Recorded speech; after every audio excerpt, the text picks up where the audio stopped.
আসসালামু আলাইকুম সবাইকে শুভেচ্ছা জব সেল পয়েন্ট ইউটিউব চ্যানেলে আরও একটি ভিডিও নিয়ে। তো আজকে একটা ভিডিও তৈরি করছি। এটা হচ্ছে যে অনেকেই বিভিন্ন বিভিন্ন ভিডিওতে কমেন্ট করছেন যে খাদ্য অধিদপ্তরের পরীক্ষায় যে এই যে কোরবানির যে বন্ধ এর আগে হবে কিনা। যেহেতু কোরবানির আগে 23 তারিখে আছে একটা সপ্তাহ, 23 তারিখের পর আর আছে 30 তারিখে অথবা 31 তারিখে, দুইটা শুক্র শনিবার। তো সেক্ষেত্রে এর ভিতর পরীক্ষা হবে কিনা। আসলে এর ভিতরে খাদ্য অধিদপ্তর তো অনেক একটা বিশাল একটা সার্কুলার, মানে এর মতো এত বড় সার্কুলার বিগত সময়ে পাওয়া যায় না। তো একই সাথে হচ্ছে যে রিসার্কুলার হয়েছে। রিসার্কুলার হওয়ার কারণে যে এখানে ক্যান্ডিডেট হয়ে গেছে প্রায় দ্বিগুণের বেশি। যেখানে 5 লাখ ছিল সেখানে 10 লাখ, 10 লাখের জায়গায় 20 লাখ হয়ে গেছে। তো সেক্ষেত্রে যে এই যে কোরবানির আগে যে তড়িঘড়ি করে যে খাদ্য অধিদপ্তরের যে একটা উপখাদ্য পরিদর্শক এবং সহকারী উপখাদ্য পরিদর্শক, এই দুটো পোস্টে সব থেকে বেশি আবেদন হয়েছে।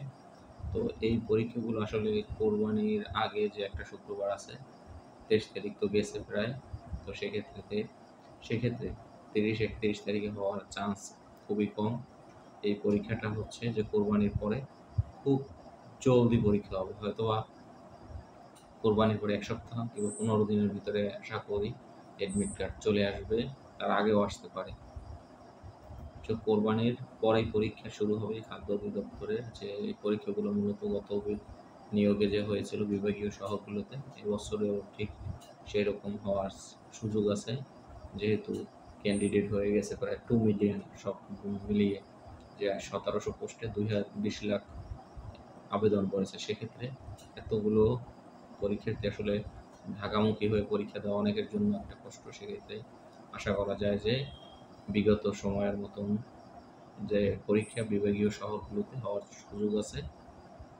তো পরীক্ষা কোরবানির আগে আসলে হওয়ার চান্স নাই বললেই চলে। এখন যদি কপাল ভালো থাকে সেক্ষেত্রে হতে পারে।